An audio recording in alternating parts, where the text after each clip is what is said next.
Are you awake? I thought I heard you get up. Yeah, I'm awake. Sorry, I just can't sleep.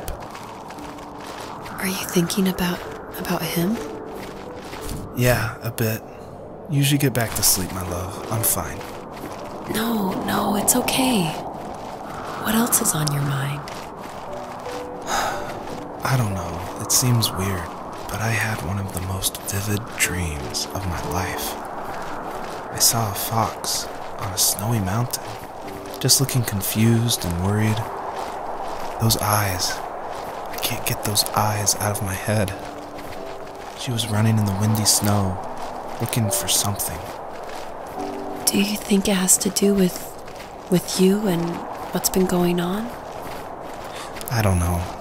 It was just a dream, Rachel. They're not meant to make sense. A lot's happened the past couple days, that's all. Well, if you're not going to sleep anyway, you should tell me. I want to hear. All right. So, not far from her home, she followed that path to something unexpected. She couldn't stay, though. She had to find her other 2 children. So she took that path. She followed it towards something ancient. Something with answers.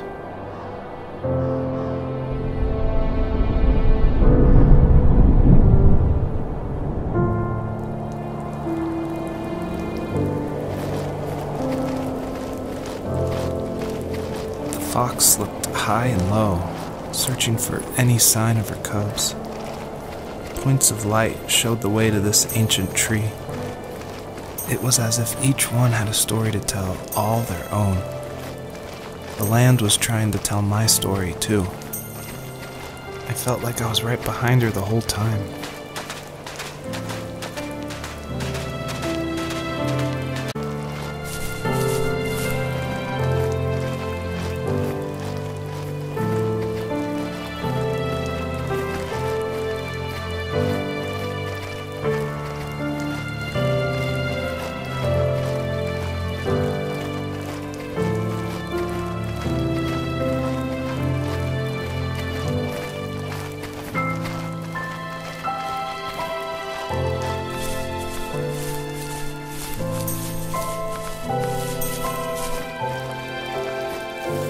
He was kind of the manly man type, but one thing that still surprises me is his vase collection. Some guys collect shot glasses of all the different places they were stationed at, but my dad wanted jars and pots. I think underneath his rough appearance, he was gentle, and he admired craftsmanship above all else. He never talked about the places he was stationed at, but he loved talking about how unique each piece of pottery was.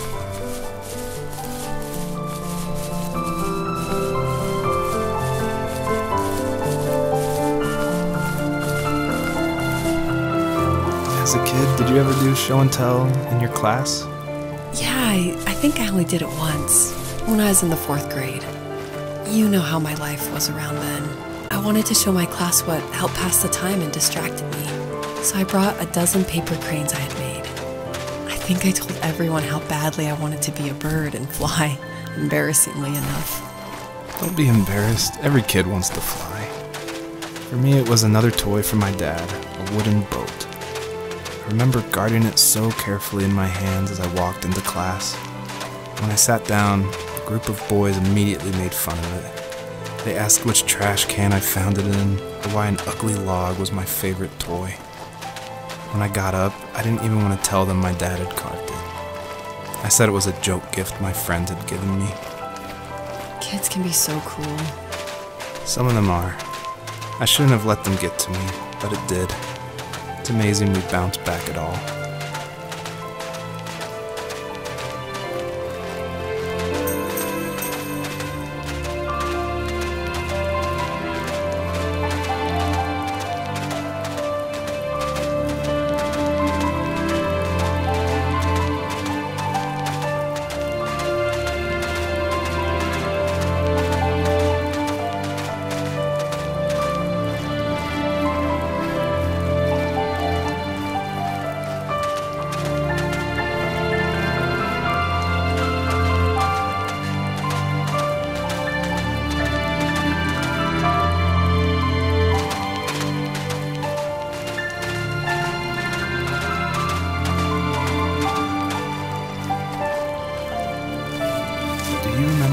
dad did for a living? Wasn't he like a lumberjack?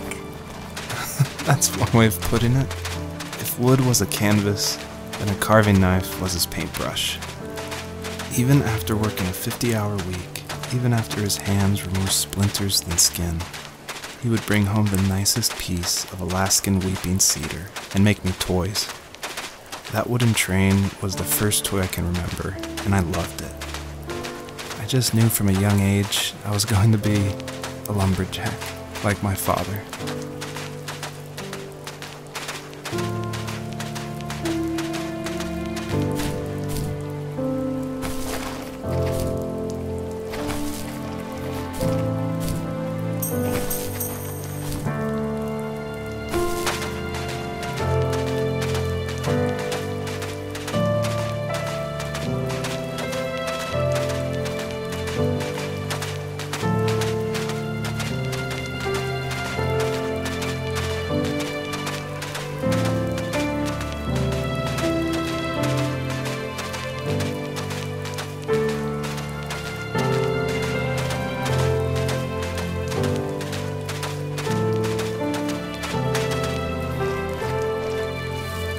Usually those kids would leave me alone, but somehow they could tell I was different. They made fun of how far away I lived. They called my dad a sourdough. I was a blabbermouth as a kid, telling my dad stories I made up for hours. But after that show and tell, I didn't tell him much anymore. He didn't know exactly what was wrong, but his best guess was that the toys he carved weren't cool enough. He tank and tried to tell me what it was like to be in a real tank as a serviceman. I didn't know your dad was in the military. Yeah, in the army. The sad thing is that I'd pretty much forgotten until just now. There's so much I still don't know about him. I'm sorry. He knows how much you love him. You're going to see him again soon and have some closure, I'm sure.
The older I got, the more I withdrew.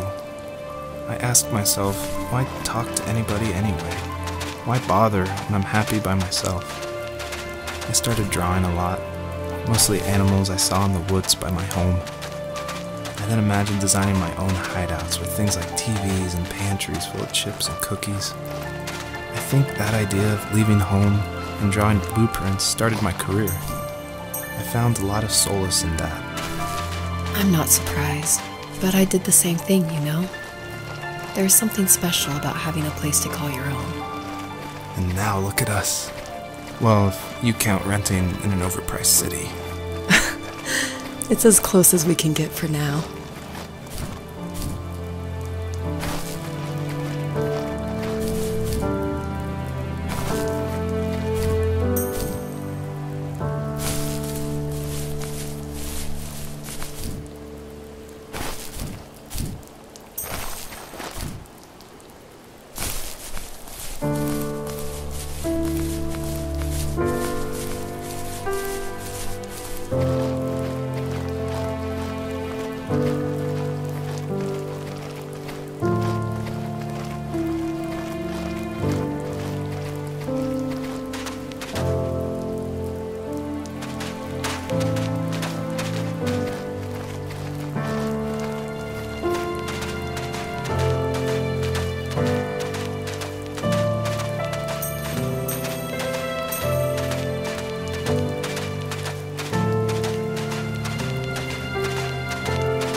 After he drove me home from the police station, I blew up at him, saying how I never wanted to be like him, how I was going to be someone and leave that hick icebox for good. He just looked forward at the road with tired eyes. I took out that bluegrass tape from the cassette deck and chucked it out the window. In my sage teenage wisdom, I thought I proved the ultimate point. But my dad had a different idea. He slammed the brakes, slowly bowed his head while gripping the steering wheel, and finally looked at me. All he said, like it was a polite request, was, "Make this right." I sat there in silence, fuming, but I eventually got out and combed every square inch of the woods, muttering profanity after profanity. I found it 30 minutes later, near a small waterfall off the road. I went back to the truck, put the wet tape back in, and sure enough it worked. We didn't speak another word to each other the rest of the night. Wow, I knew you were a crazy teenager, but... It's hard to believe, isn't it? It surprises me too. It's like I didn't really know who that kid was back then. I bet my dad thought the same thing over and over. It's almost like he was saying, "Make this right," to himself, more than to me.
keeping me from leaving, where all I would have to look forward to are lumber yards and evening beers.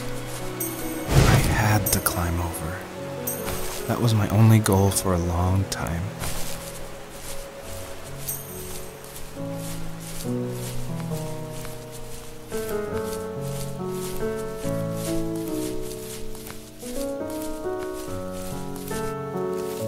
If there was some way I could take my love of drawing and turn it into a way of escape, nothing would make me happier.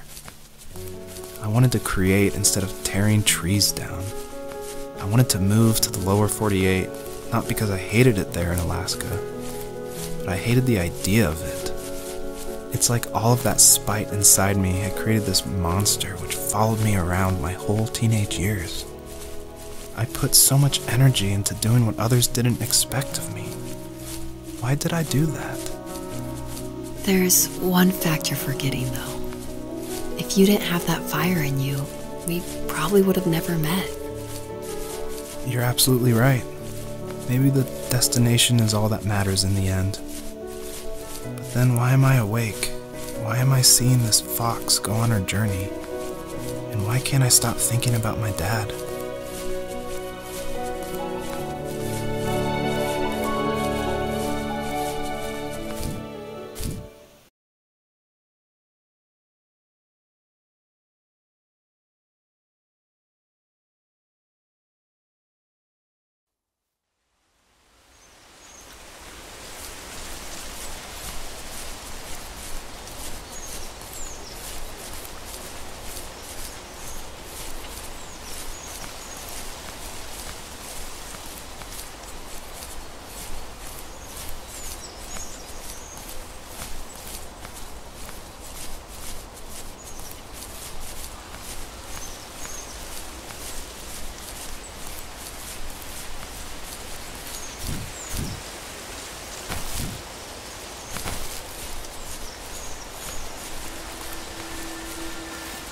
Even at my most distant, at the times when I detested him the most, he kept reaching out.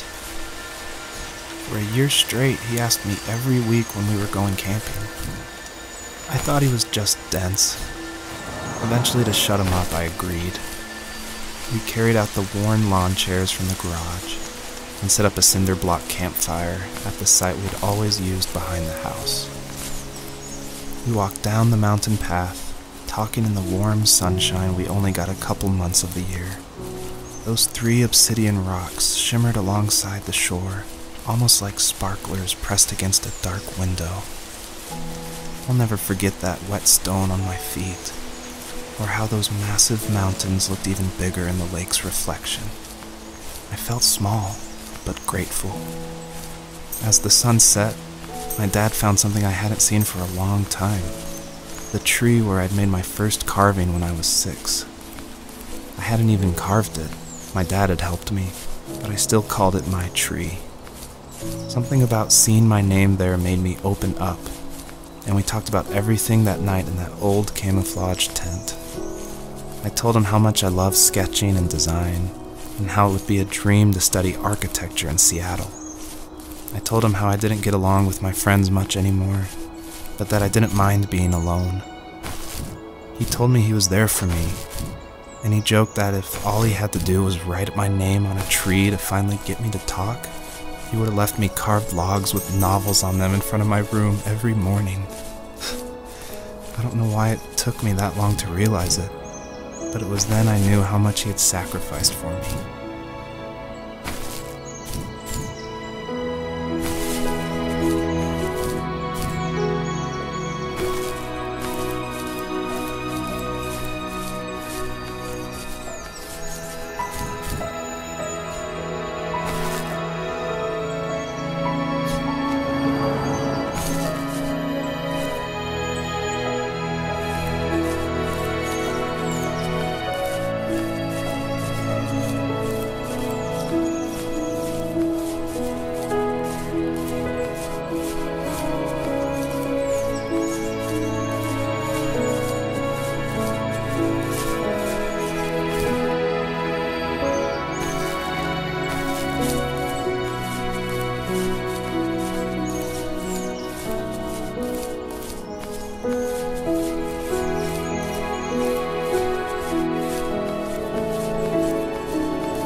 property, there were old abandoned pieces of a shed and car long left unused. I used to ask him all the time who those people were that left all this junk, and I'm sure he got so tired of hearing it that he made up some elaborate stories how a brown bear ate them and haunted the woods afterwards. What's funny is I think it made those people seem more real, growing up thinking they were still hanging out like they couldn't say goodbye. I used to tell my friends how I could swear I saw spirits move near the water, and that always freaked them out. I guess it didn't bother me, because the way I saw it, they were normal people with old cars and sheds, just trying to figure out how to survive and be happy in the middle of nowhere. It was a cool thought that they didn't want to leave, but you know, I was a weird kid. Well, you had good company since those ghosts like living in a place where they were brutally devoured.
My dad built a lot of stuff in his free time.